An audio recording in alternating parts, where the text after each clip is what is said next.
Hi hello பிரைஸ்லா. உலக புகழ்பெற்ற பிரசங்கியார் பில்லி Graham அவர்கள் நம்ம எல்லாருக்கும் தெரியுங்க. அவருடைய மனைவி ரூத் பில்லி கிரஹாம் என்ன சொல்லியிருக்கிறாங்கன்னா, சில பேர் தபால் தலைகளை கலெக்ட் பண்ணி வைப்பாங்க, அதாவது ஸ்டாம்ப் கலெக்டிங் பண்ணி வைப்பாங்க.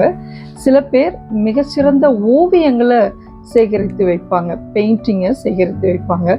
ஆனால் நானும் என் இருதயத்தில் நிறைய வசனங்களை சேகரித்து வைத்திருக்கிறேன். அதற்கு யாராலையுமே விலைய கணக்கிட முடியவே முடியாது. அந்த வசனங்கள் என்னைக்கும் எனக்கு ஆறுதலா இருந்திருக்கு. முக்கியமா நான் ரொம்ப வேதனையா இருந்த பொழுதும், என்னுடைய அன்புக்குரியவங்களை நான் பிரிஞ்ச பொழுதும் அந்த வசனங்கள் தான் என்னை தாங்கி பிடிச்சது, எனக்கு ஆறுதல் தந்தது. அது மாத்திரம் இல்லைங்க, நான் கண்ணீர் விடும் பொழுது என் கண்ணீரை தாங்கி பிடிக்கின்ற தலையணை தான் வசனங்கள் அப்படின்னு சொல்லியிருக்கிறாங்க.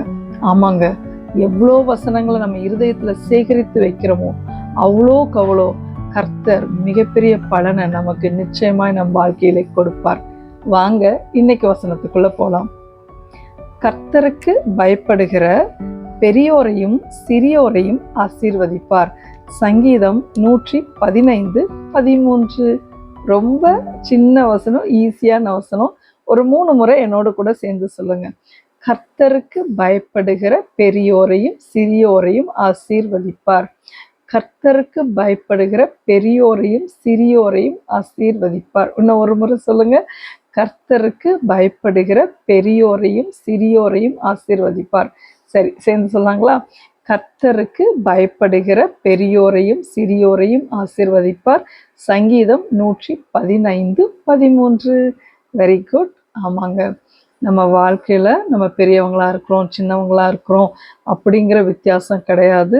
ஆசீர்வாதத்துக்கு எப்போ கர்த்தருக்கு பயப்படணும்னு நம்ம நியமிச்சு நம்ம வாழ்க்கையில திருந்தி வாழ நினைக்கிறோமோ அந்த நாள் கர்த்தர் நம்மை ஆசீர்வதிக்க துவங்கின நாள். கர்த்தருக்கு பயப்படுவோம், ஆசீர்வாதங்களை பெற்றுக்கொள்வோம்.